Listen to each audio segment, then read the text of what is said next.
going to be up here. Oh, and this is going to go up? Yeah. Is that right? Right, it's not on right now. No, Can I see it? Yeah, you're good? it's fine. Okay.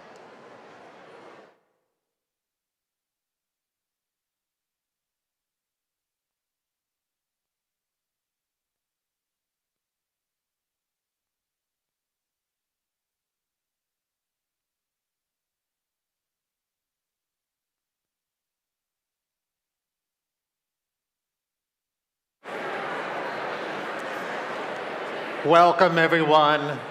Good Yontif again.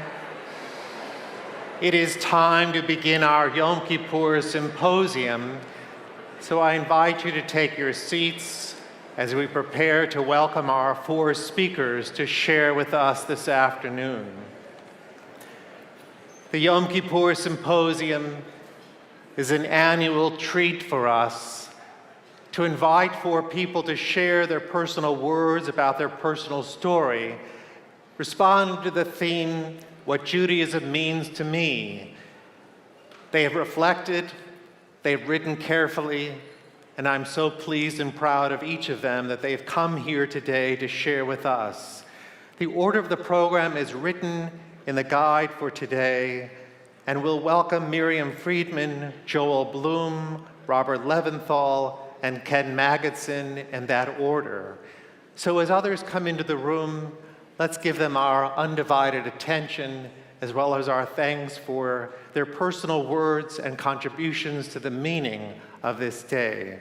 We'll begin as we invite Miriam Friedman to speak.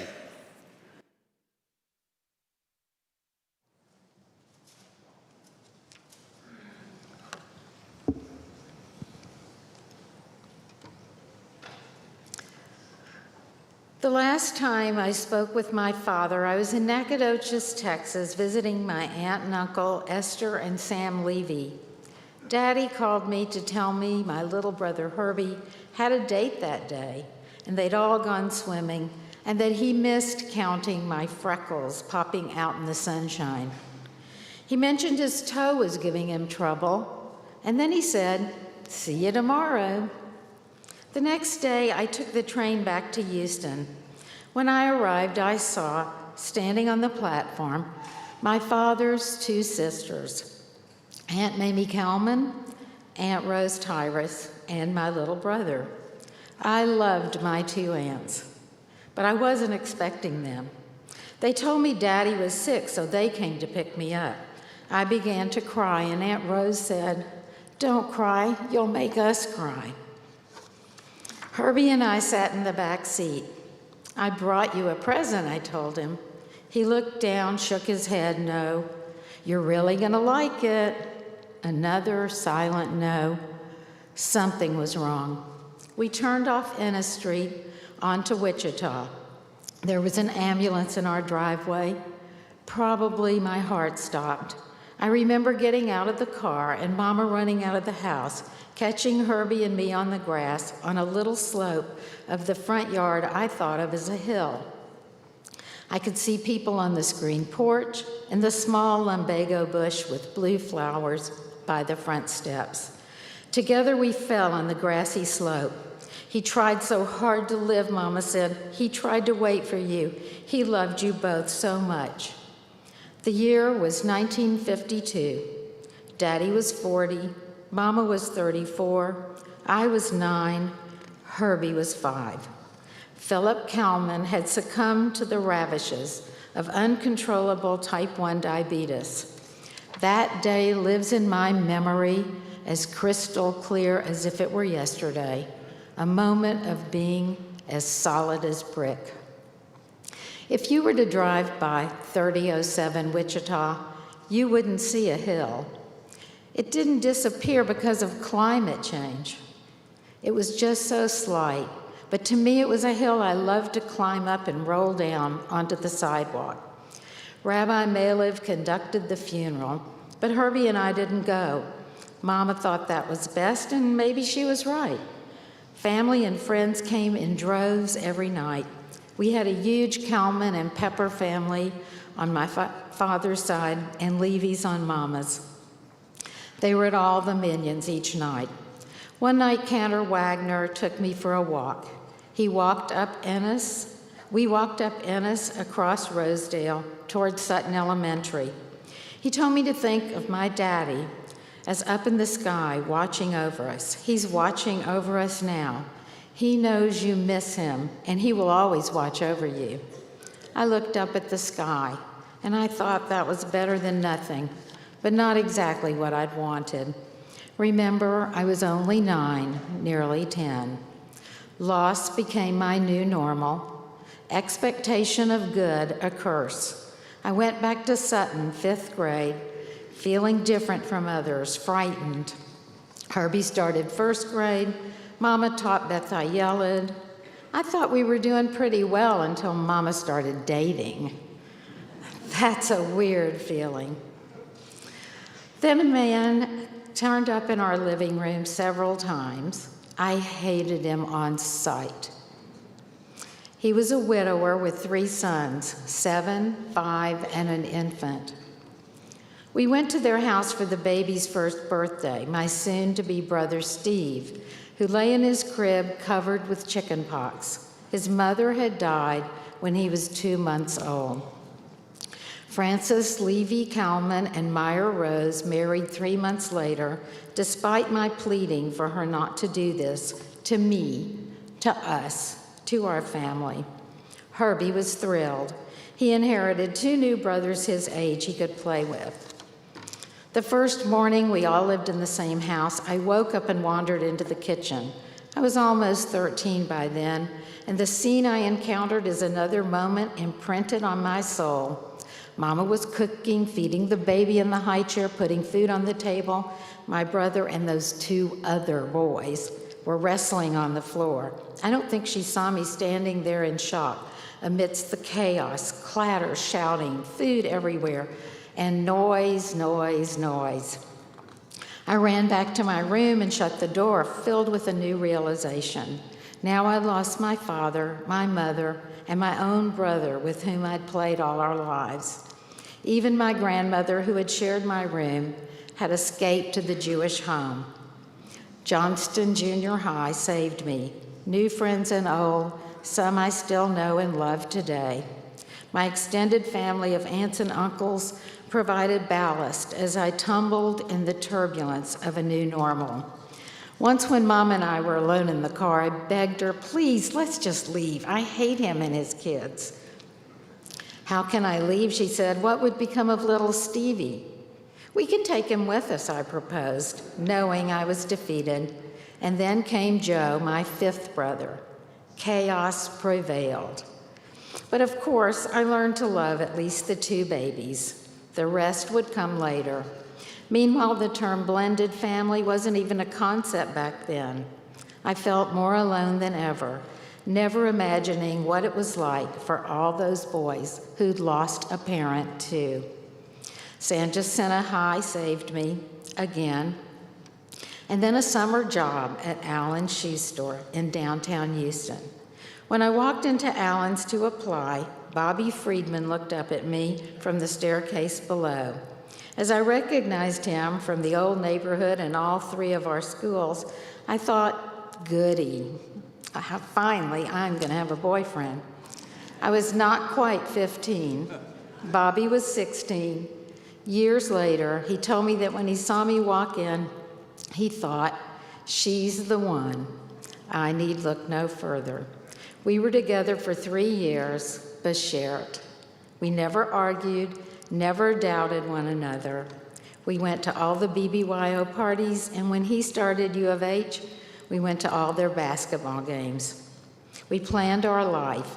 Our combined goals resonated with Jewish values, Jewish identities. Coming from 2 families of limited means, we decided while he went to medical school, I would go to college to find a career that would allow me to work and earn the money to help complete his training. It was a good plan, honest, humble, and realistic. My mother didn't think so. Halfway through my senior year, she began to try to break us up. She was furious about my dating only one boy, and she hated it when I discovered the new profession for women called dental hygiene. It only took 2 years, and I would have a respectable profession. Then I could work, and we could get married. It was the way things were back then, if you were lucky. Bobby and I were lucky. And then we were not. Ultimately, my mother won. I gave in to her demands against my better judgment, though even until her dying day, she could not explain her action, not accept she'd been wrong. And I could never accept what I'd let happen to me so long ago. That loss redefined my life and reinforced my belief that if you love something, you can be sure you will lose it. In Rabbi Lyon's book, God of Me, his chapter, God Loves Me, imagines God as a parent. If I had been seeing God as a parent, no wonder with every disappointment I felt abandoned. My mantra had become, God hates me. I thought if I could just hide from God, maybe the hurt would stop. Maybe my luck would change. Yet even as I feared God's presence, I held tight to my identity as a Jew.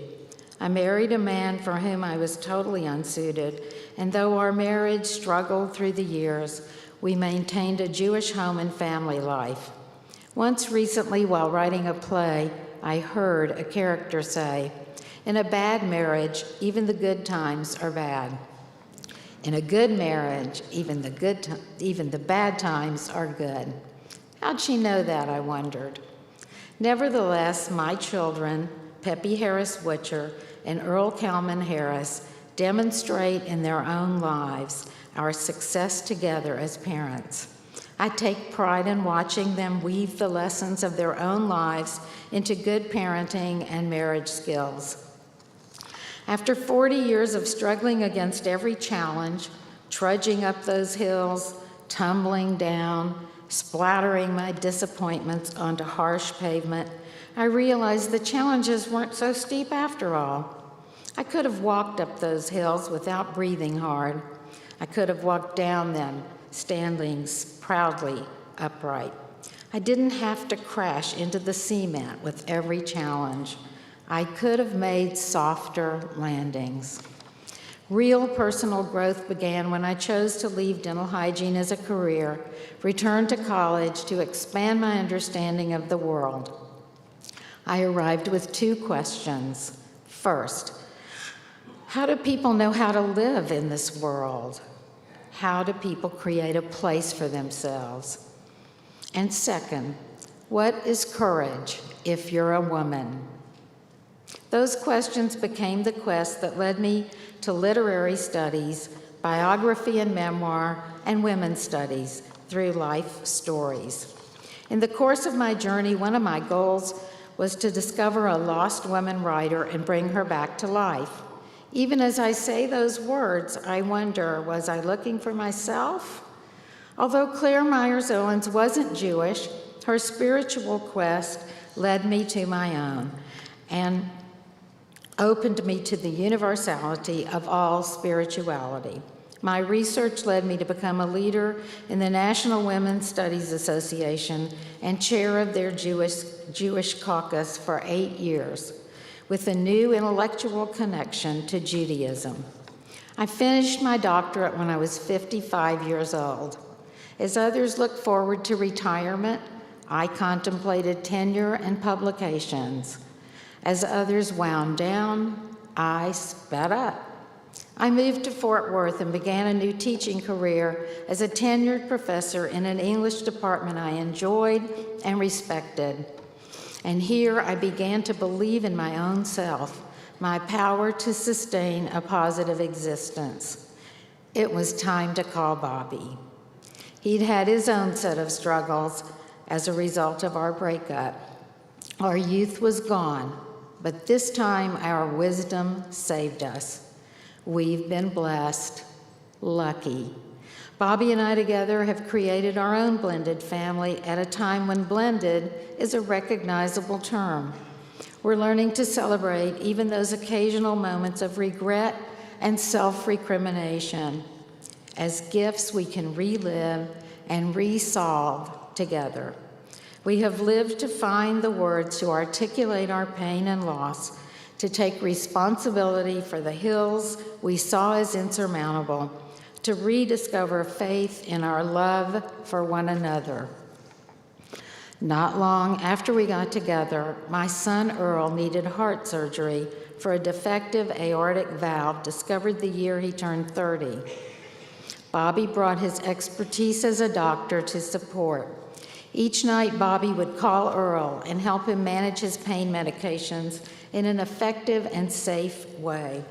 Then he'd call me and sing the Misha Berach. We'd both fall asleep in a haze of renewed faith, knowing everything would be all right. And it was, and it is. For too many years, I wallowed in resentment and bitterness, unable to recognize the gain that was part of my pain. Then our brother Phil Rose developed 2 devastating cancers.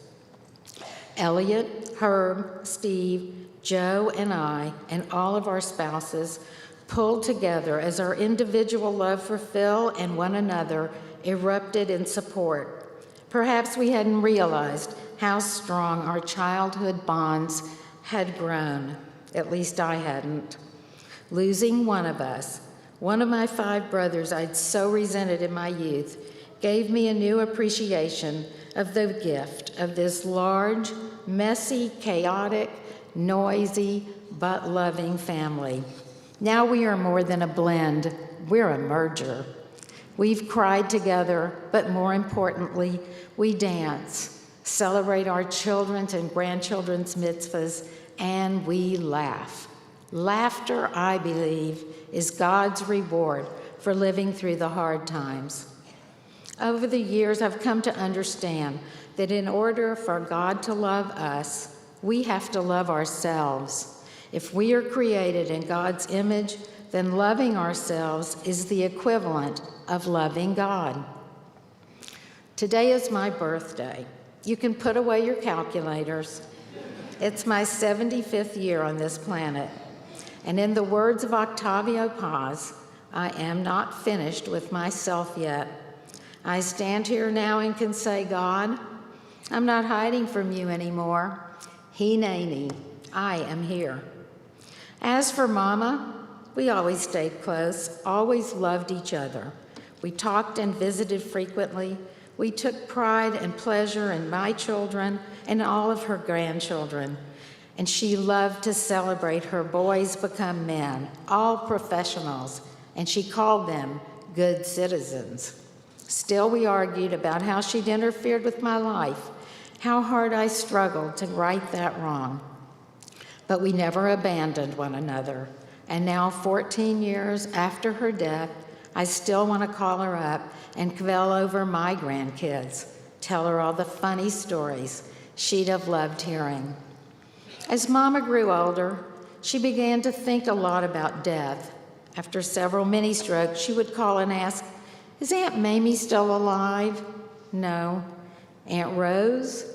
No. What about Esther, Sam, Raymond, Sarah Martha, Dora? No. Aunt Faye? Did she die too? Yes. I thought so, she'd say. Then one day, Mama called in distress. Miriam, she said, what if I really do go to heaven and Philip Kalman and Myra Rose are both waiting there for me? What'll I do? Mama, I said, you don't have to worry. It'll be heaven. You won't have to choose. Shana Tova.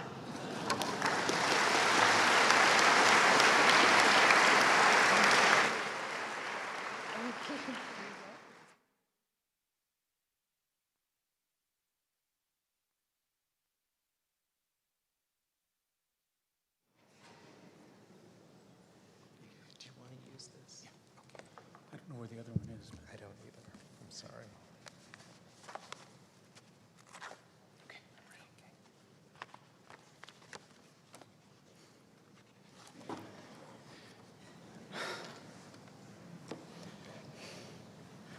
When Rabbi Lyon asked me to speak about the role of Judaism in my life, I had to think about that question for several days. How did and how does Judaism fit into my life story?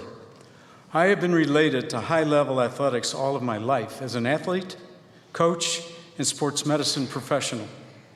But how did Judaism help me formulate the ethical approaches which fit into that world?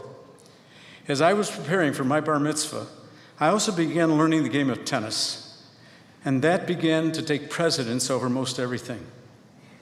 My closest friend, Joe Mystic, was Russian Orthodox. He had an uncle who introduced the game to us.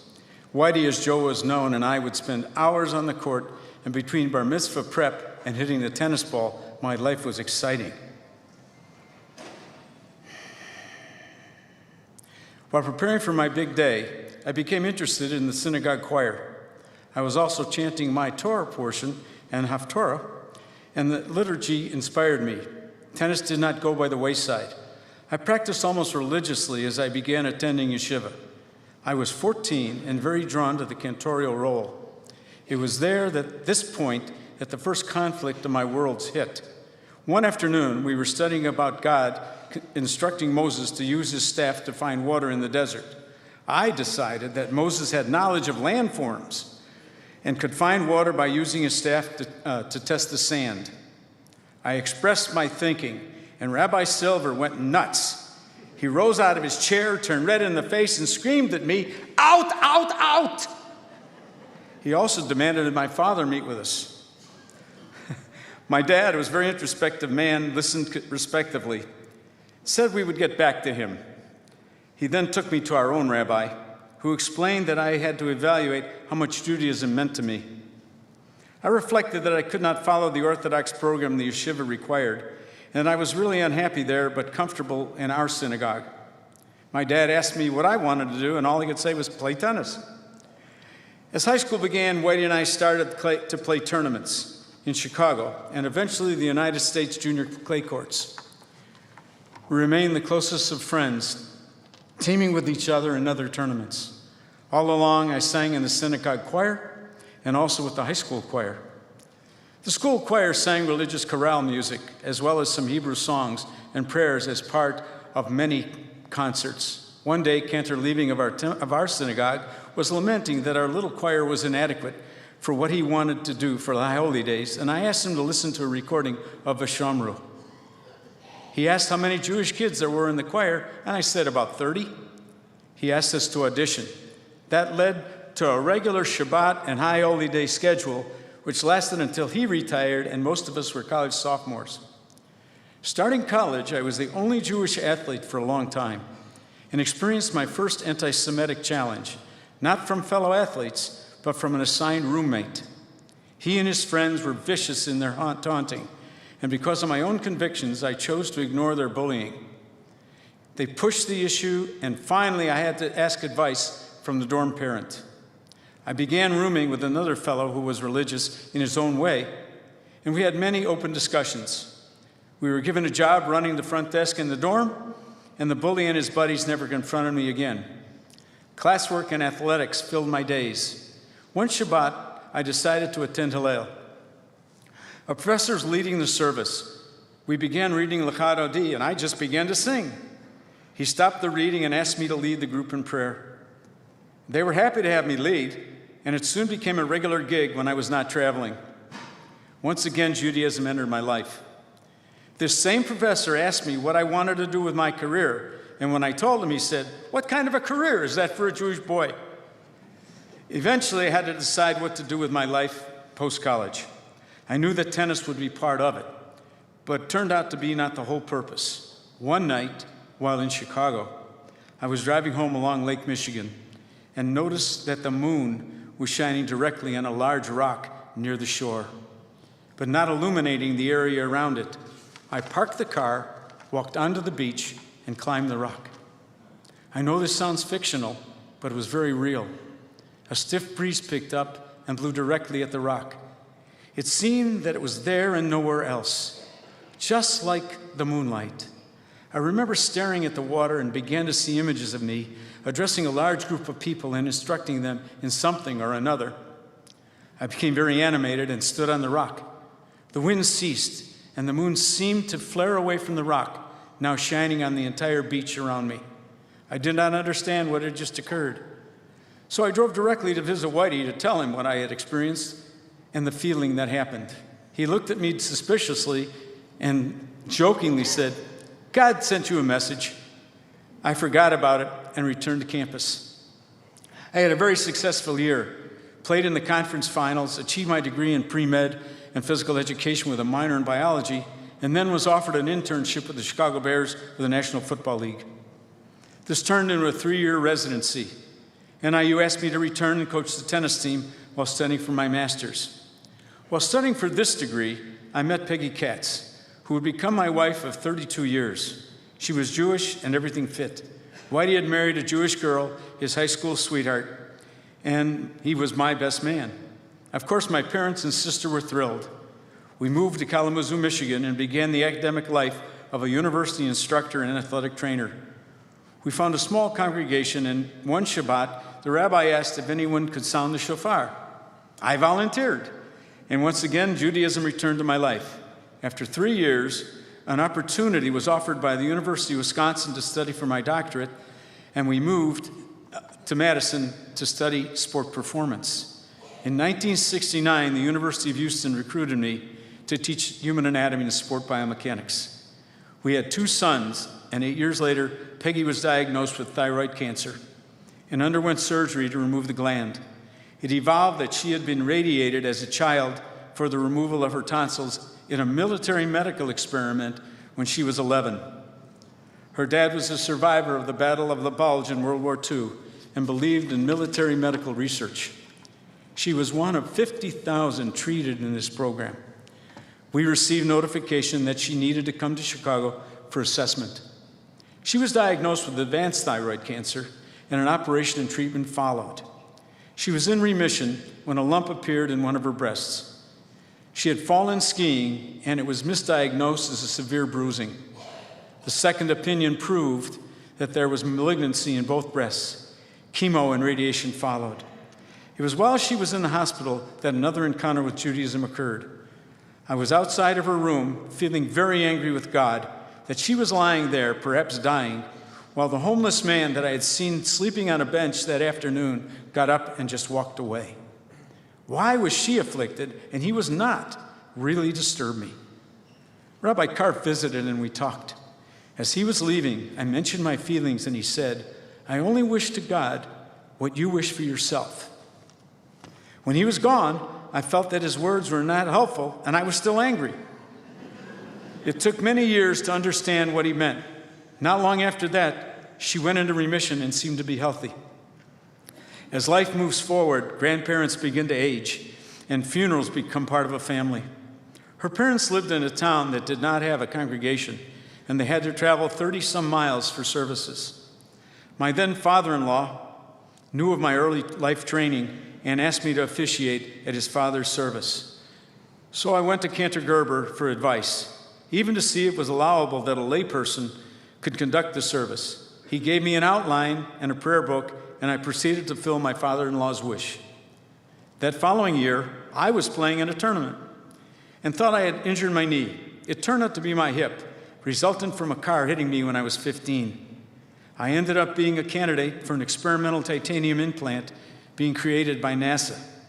At that time, the muscles of the hip were severed and then sutured together. This process failed. And over the years, the condition has led to 7 procedures. After the 3rd surgery, the old adage, "something happens for a reason," came into play. And I feel that God guided me to create a water rehabilitation protocol that is used in hospitals today. We celebrated both of our sons' bar mitzvahs here at Beth Israel. Everything seemed to be coming together, but Peggy was not doing well, and 7 years later asked for a separation. I agreed, hoping God would intervene and give direction. We reconciled and lived smoothly for 4 years when she had another serious bout with the disease. I was very confused. No support for spouses at that time, no guidance from anyone. So I went into the backyard one night and asked God for help. Nothing seemed to change, and one evening, Peggy said, "I love you, but I cannot live with you." She had decided she had all the support she needed from her parents and that she would fight cancer on her own terms. She demanded we again separate, and I needed to find another place to live. I did so, but my faith told me to be a mensch about it, her illness and what was happening. I continued to seek answers from God, but again lost faith. We did not divorce, but I continued to help her financially cover her treatments. I again turned to athletics to get me through this difficult time. I began cycling, riding for causes as well as for fitness. I began a new life with new people and began coming to Beth Israel for Shabbat. As Peggy got worse, it became more and more of a challenge to communicate with her, and I decided to ask for a get and went to see Rabbi Glickman. At the time, it was not possible, so I let it ride. While I was developing my new life and friendships, I met Risa, who, because I had not really spoken to another female other than Peggy, colleagues or students, completely petrified me.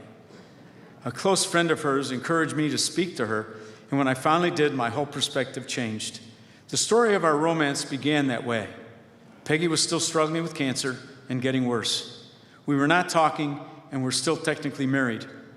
Risa and I were growing closer as a couple and knew something needed to happen to give clarity and direction to the situation.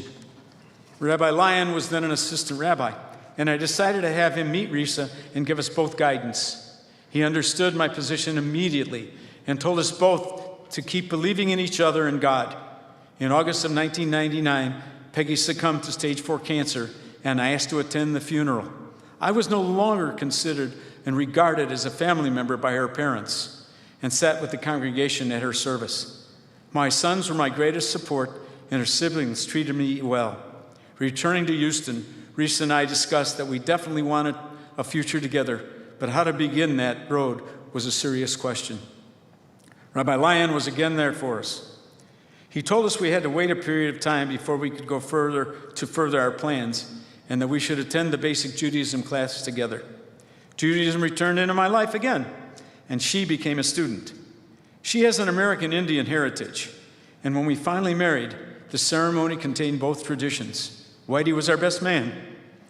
We drank wine from a ceremonial clay flagon and broke the wine glass in a ceremony that contained elements from both cultures. Our wedding culminated with us being blessed at the end of the aisle instead of under the kuppah. We were now married, and our life unfolded. I continued to teach at U of H and got more and more focused on my career, and subsequently received many accolades and teaching awards for my work. Sport biomechanics has become a growing field, and one in which I'm proud to be part of. But as important is that Risa and I have become a part of the Beth Israel family. We became members of the outreach committee, and when Rabbi Scott joined our rabbinate, we immediately stepped up to assist. 12 years later, we are still very involved with the Passover workshop for basic Judaism. Rabbi Scott allows me to assist in leading the Seder, and Risa initially organized the food menu. Now she just asks us, and the marvelous committee members step up and magically produce the meal. I have even been asked to lead Seders in Catholic churches in Houston who want to learn our traditions. In 2014, we were honored by Beth Israel with the Congregation's Spirit Award. 2 years later, Whitey succumbed to lung cancer, and his wife of 52 years asked me to lead a memorial service. I reflected on our friendship of 69 years, not only our athletic years, but life itself. I used our Judaic traditions for the service. Needless to say, it was very emotional, and we still feel his presence. Athletics are still very much part of my daily life. I cycle, lift weights, aqua jog, swim, and Risa and I attempt to ballroom dance. My clinical work continues, helping athletes and the public either rehab or prepare for performance and adjust to the daily skills of daily living. Rabbi Lyon pointed out to me that the teachings of our Torah tell us a man is measured by his deeds. I had never thought of my career or even my life in those words, since I have forever searched for inner peace. My message this day can only be culminated in one way. I believe I had found shalom.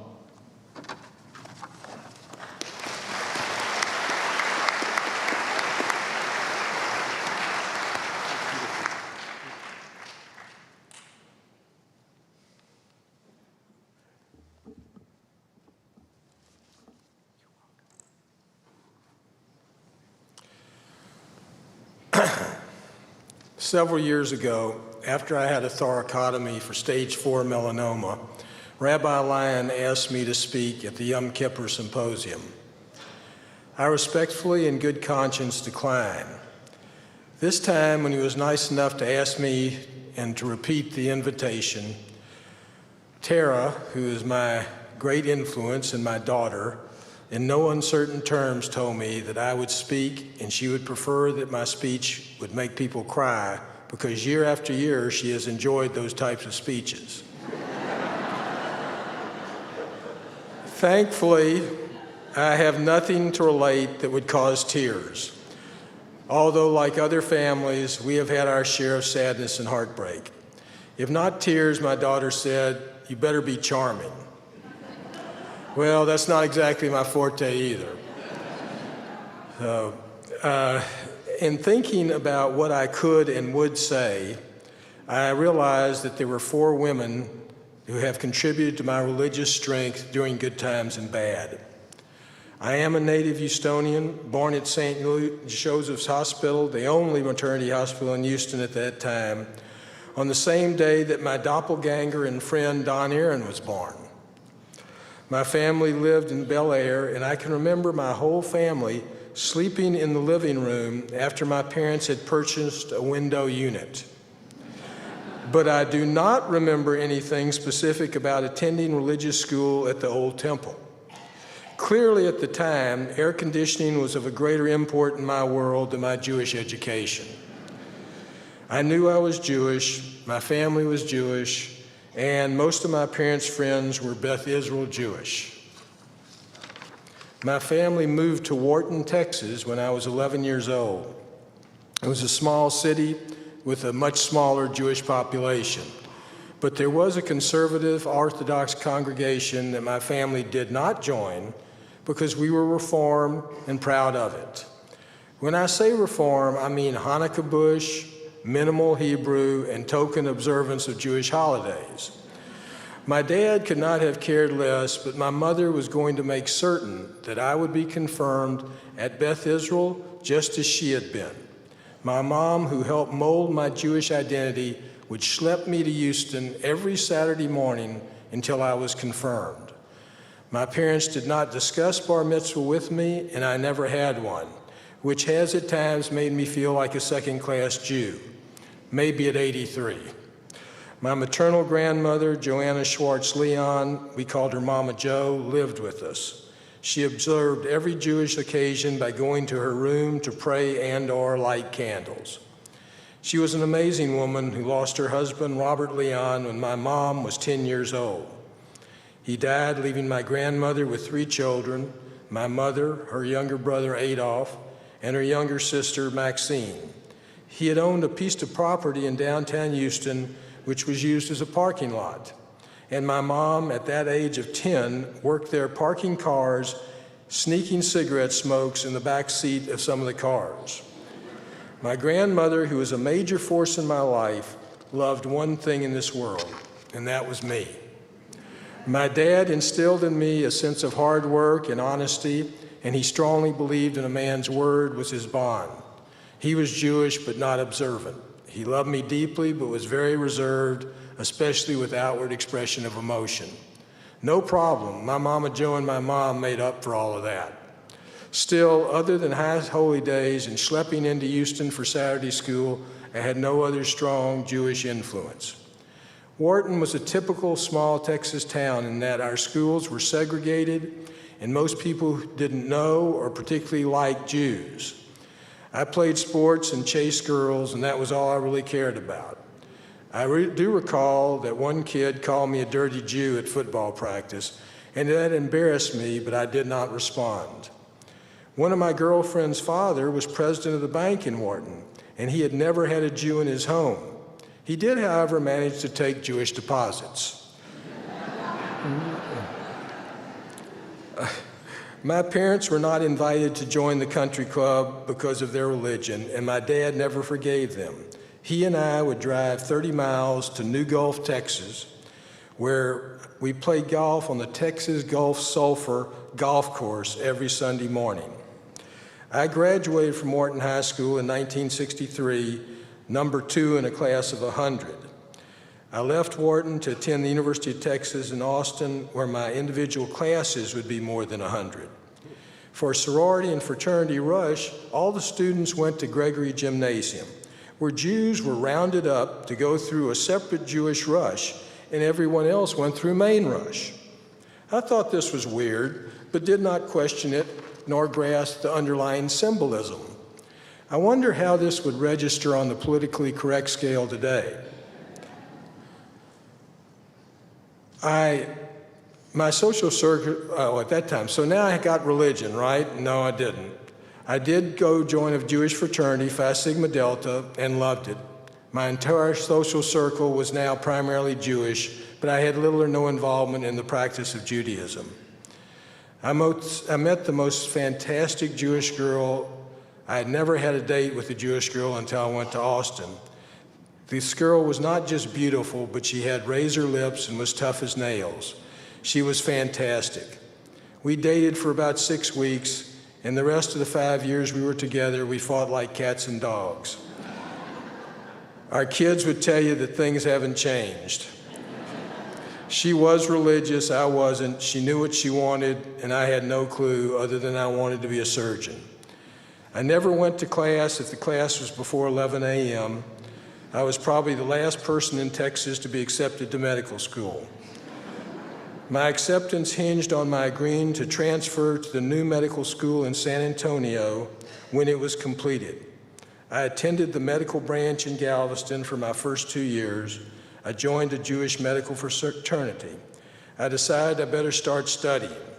I had gone to a gathering of the medical students and noticed that most of them were Phi Beta Kappa. If I were going to compete with these people, I'd better get serious. I decided that I might fail out of medical school, but it would not be for a lack of trying. I have to say that by this time, Nancy and I were on the same page, so to speak, and she pretty much made sure that I towed the line. At the end of my second year in medical school, I was one of the top 5 students in a class of 150. Nancy could do her student teaching in San Antonio, so we married and honored my commitment to be in the first graduating class. My medical school class in San Antonio was comprised of about 50 or 60 students. We made many friends there, both Jewish and non-Jewish. Nancy was teaching high school English to kids who were 3 years younger than she. Our home was Jewish. We celebrated the holidays, and no Hanukkah bush was tolerated. I graduated from medical school in 1970, realizing that I could, as the Torah suggests, do more deeds to be a better person. After 4 years in medical school, I felt that there must be something greater than just our everyday lives. The Torah's call to repair the world now made sense to me, and my Jewish identity grew, not by leaps and bounds, but in slow, measured, small steps.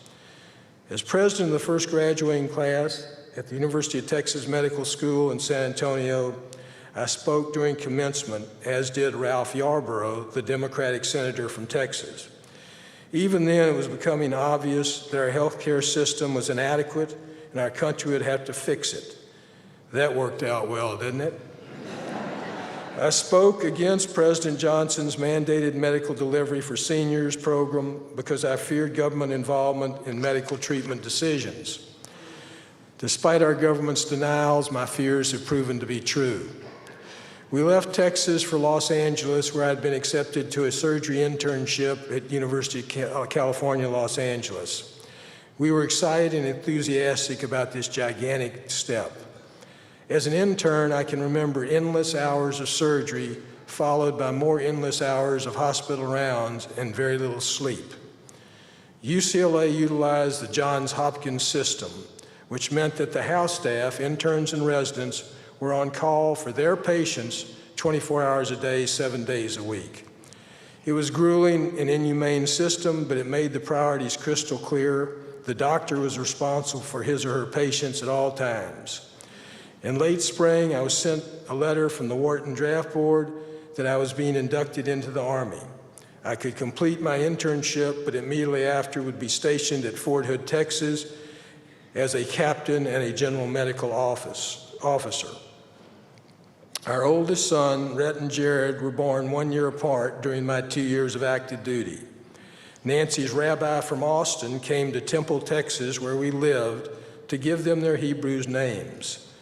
My father had worked a deal with Nancy that he and my mother would not have a Christmas tree in their house if she would have the boys circumcised in the hospital and not have a bris. For me, seeing my children born made me believe in a higher being. Whether it made sense or anyone could prove it, I knew it had to be. Again, my Jewish identity grew. After Fort Hood, Nancy, the boys, and I returned to Los Angeles for my neurosurgical residency. Immediately, I was immersed in the program. My first 6 months were spent at Harbor General Hospital in the Compton area of Los Angeles. The hospital was 40 minutes from our house, and as the junior resident, I had to stay in the hospital every other night and frequently would be called back to the hospital at my nights off. I can remember many times falling asleep on my drive home. It was physically, emotionally, and mentally exhausting, but I loved it because it was doing what I wanted to do. As my residency continued, our 2 younger kids were born, Asher and Tara. My home life, except for my rotations through the neurology service and the research lab, was non-existent. Nancy would go grocery shopping with 4 kids under 5 years of age. Amazing. We both had made great friends through those times, but the differences in our lives were unbelievable. She held our family together with her inner strength and her strong Jewish identity, just as my mother and grandmother had for theirs. After finishing my residency, I had offers to stay in Los Angeles, but Nancy and I loved Houston, and we wanted to be closer to our families. Nancy, after we moved back to Houston, became active at Beth Israel through the day school, sisterhood, and becoming a member of the Board of Trustees. She always had a Jewish identity. I was the follower, not the leader in our Jewish home. We celebrated every Jewish holiday except possibly Simchat Torah. She surrounded our family in the traditions and rituals of the Jewish home. Determined to make Hanukkah as splendid as my parents' Christmas, she taught our kids about the mighty Maccabees, and to this day decorates our home for Hanukkah with a collection of Maccabee soldiers that number in the hundreds. We have been fortunate. I had a busy neurosurgical practice. In the early 1970s, I went to Nicaragua, and in the 1990s, I went to Croatia on humanitarian medical missions in efforts to, as the Torah directs, repair the world. We have many wonderful friends and many successes. All of our kids graduated from Lamar High School and all went to college and earned degrees. Jared graduated from law school at the University of Texas with the Order of the Coif. We have been blessed by our daughter-in-law Angie and our son-in-law Joseph. Both are Catholic and seem content to stay that way. We have 7 wonderful grandchildren.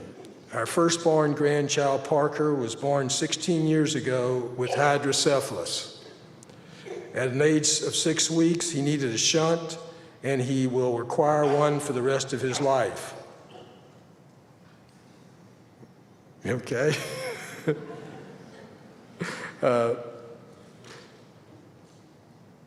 He is totally dependent on the shunt, but he is totally normal in every other way. He plays sports at his high school.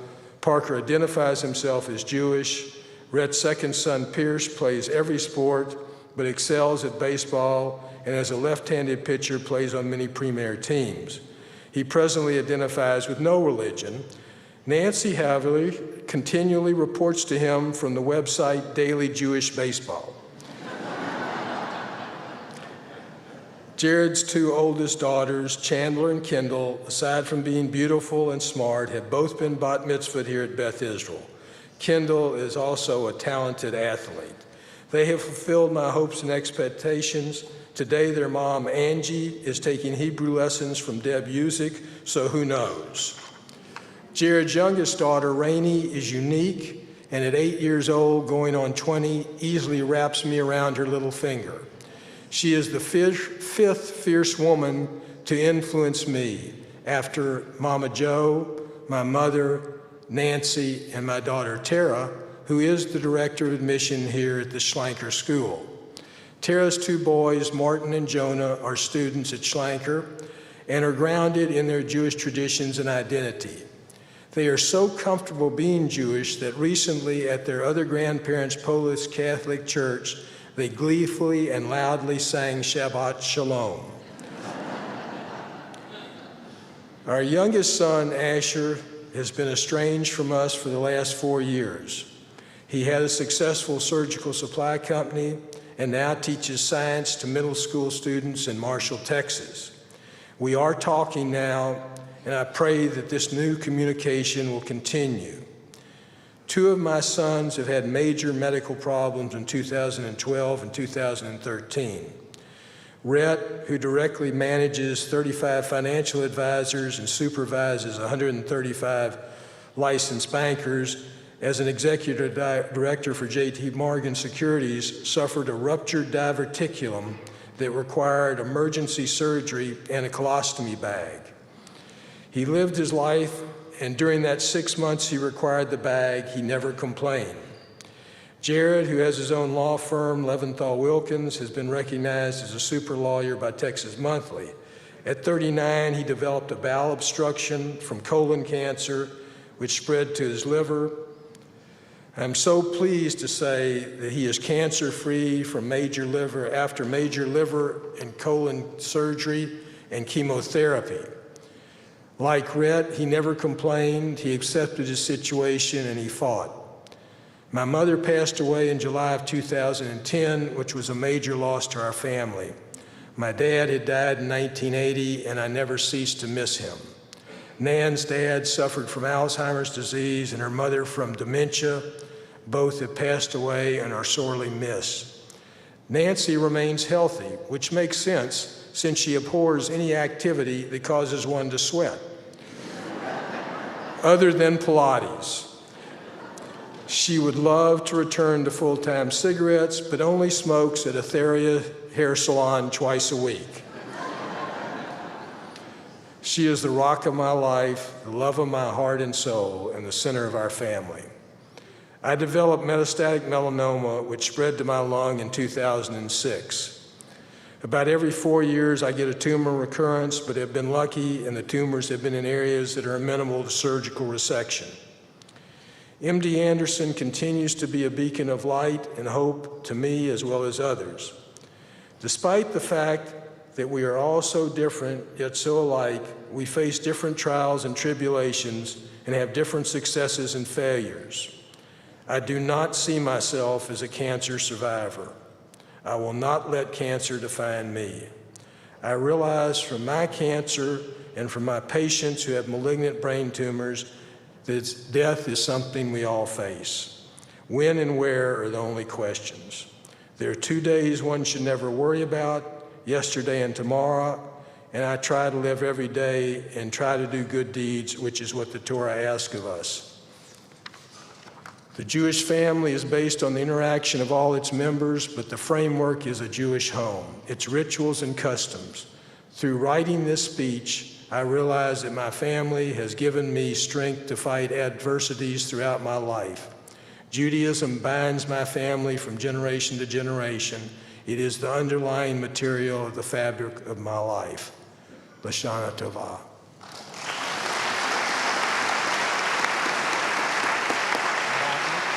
Welcome.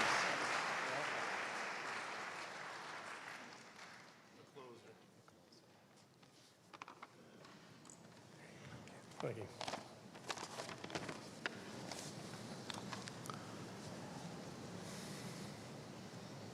On Yom Kippur, we reflect. I am so grateful for the richness of my Jewish heritage and identity. It has given me a spiritual foundation that has allowed me to deal with life's tragedies as well as triumphs. Every one of us deals with life's tragedies and enjoys life's triumphs. My father's father and mother fled from Belarus, White Russia, to Berlin at the turn of the last century. My grandfather studied voice at the Berlin Conservatory of Music and later became a tenor. They emigrated to the United States from Germany right before World War I. My grandmother was pregnant with my father on Ellis Island while also taking care of 3 other children. Singing on the stage was not sufficient regular work to support the family. A great opportunity to become a cantor of a Reformed congregation in Manhattan Beach near Coney Island in Brooklyn, New York, became available. He stayed there until his retirement as cantor emeritus in 1954. He was a true Magid. My last name, Magidson, is derived from the Hebrew word Magid, which is an itinerant rabbi who travels from village to village carrying news and stories. My grandfather's love for his congregation and their love for him was powerful. I remember he was always elegantly dressed to go to the synagogue. One of my recollections of his attire was his spats, a fancy shoe cover. My father, after marriage and the birth of 3 sons, moved to Southeast Washington, D.C. for employment after World War II. When his father died in 1961, he went to the synagogue every day for a year to say the mourner's Kaddish. When they were short of a minyan and we were not there, he would call us up and his sons would come so that the service could commence. My mother's parents came from Galicia, a former kingdom that straddles modern-day Poland and Ukraine in the early 1900s. They met in the Lower East Side of New York City as their villages were near each other in the old country. Grandpa was a poor tailor who had 4 daughters. Their life parallels the script from Fiddler on the Roof. Instead of Tevye the milkman, he was Isidore the tailor. The family was very orthodox. Men sat separately from women in the congregation. Religious holidays were scrupulously observed. The family was very close, but had little money. His beliefs provided much comfort for him and his family. My parents, once they were in the new Washington, D.C. area neighborhood, helped form a great Jewish community with other similarly situated families who came to D.C. after World War II for employment. They helped build a new sanctuary for the temple and participated in many of the congregational activities for all the family. Our family moved to suburban Maryland in 1956, and we joined a wonderful Jewish community in Silver Spring. In 1961, my twin brother and I celebrated our B'nai Mitzvah. This accomplishment was achieved after many years at Hebrew school and lessons with the cantor, learning Jewish rituals and traditions. Later, at the University of Maryland, I joined a Jewish fraternity where I made lifelong friends. 44 years ago, I moved to Houston to attend law school. Houston was a very different town in 1973 from Washington, D.C. The hottest news on television was Marvin Zindler's expose of the chicken ranch in LaGrange, Texas. This story later became the basis for the Broadway musical, Best Little Whorehouse in Texas. I was not quite prepared for the culture, heat, and humidity that Houston offered. However, the warmth and welcoming nature of the people of Houston was greatly appreciated. With few acquaintances, I found Beth Israel under the leadership of Sam Karf. The high holiday services since my first year have always been inspirational and my lifeline to this community and my Jewish identity. After law school, I became an assistant district attorney in Harris County. I have been a state and federal prosecutor in Houston for my entire career. I have learned to work closely with members of the judiciary, law enforcement agencies, and the defense bar, some of whom are members of this very congregation. To be successful in this environment is to earn trust in your words and deeds. Listening to the defense attorney plead his defense helps to ensure that justice is being done. Working closely with law enforcement ensures that you bring the most thoroughly investigated case to court. Always accurately represent your case in front of the judiciary. Not only is it the right thing to do, but it also brings integrity to you and the system. Carol Vance, the former Harris County District Attorney who hired me, told me that all your decisions made in the legal profession should be made as if Mike Wallace of 60 Minutes was in your face with his camera. A right decision is always easy to defend. I have been blessed to be asked by Governor Rick Perry to become the Harris County District Attorney to fill the unexpired term of Chuck Rosenthal in 2008. This was not an easy decision for my family and me. First of all, I was currently an assistant United States attorney, and it would require me to put my federal career on hold and possibly jeopardize my health and retirement benefits. Between the Department of Justice, the state of Texas, Harris County, and my U.S. attorney and me, a memorandum of understanding was completed, and I took office in March of 2008. My decision was also difficult because of the circumstances surrounding the need to fill the unexpired term. Racial and sexual emails on the district attorney's computer became public due to a court order in a civil rights case in federal court. This caused the sitting district attorney to resign and deeply hurt morale and the effectiveness in the office. I felt at the time that if I could bring back the mission of justice that we were on and establish the public trust, that I must do it to the best of my abilities. Remember, I work for a department of an ideal where your only duty every day was to ensure that justice was being done.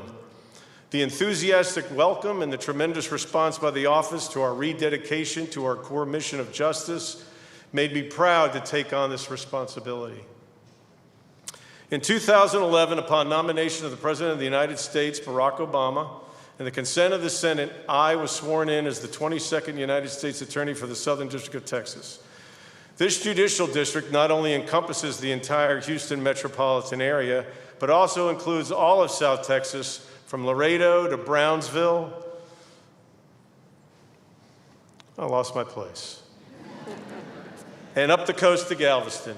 During all my time in both state and federal court, I have seen how the judicial system deals with individual cases and all their related issues, from organized crime, including drug trafficking, money laundering, human trafficking, extortion, and murder, to white-collar crime involving perpetrating fraud on families, neighbors, friends, and business associates.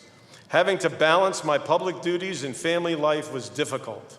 All of us know the importance of family, and I always strove to achieve that balance.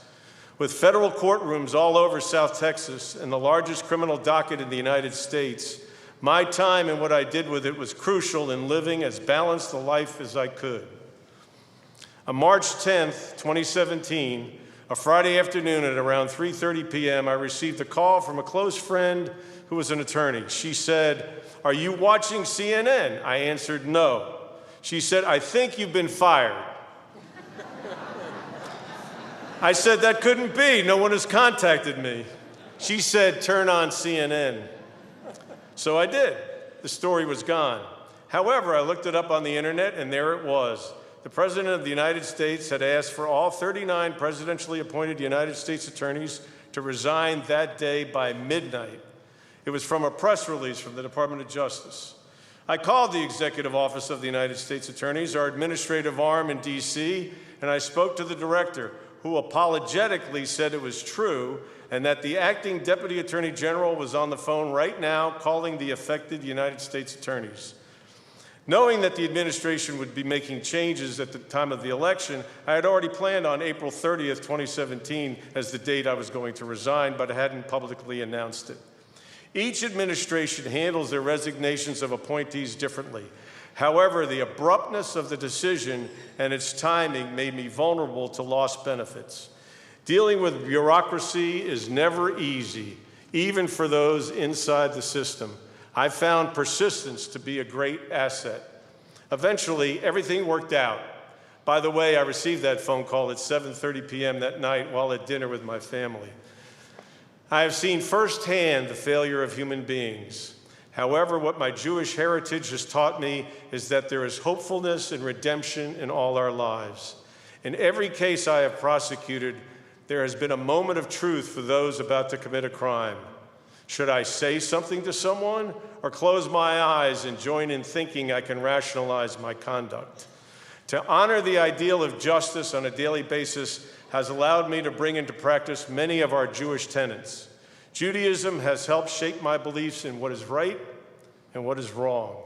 All my legal career and my case-related decisions have been founded on accountability for one's acts balanced with fairness and compassion. My Judaism gives me the foundation to handle all of life's tragedies and enjoy fully all of our triumphs. People make decisions every day to succeed or disappoint. My strong commitment to Judaism and its teachings allows me to appreciate the righteousness of God's justice, tempered with his mercy and compassion. The Yom Kippur service brings us all close to the godliness of our universe, and we are blessed for this. Amen.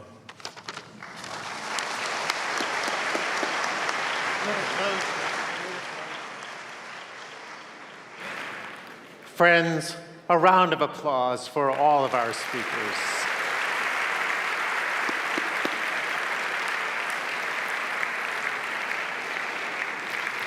We thank you for listening, and we thank them for participating. The alternative service will begin in Levitt Hall at about 3:15. Our own afternoon service here will begin in about 10 minutes.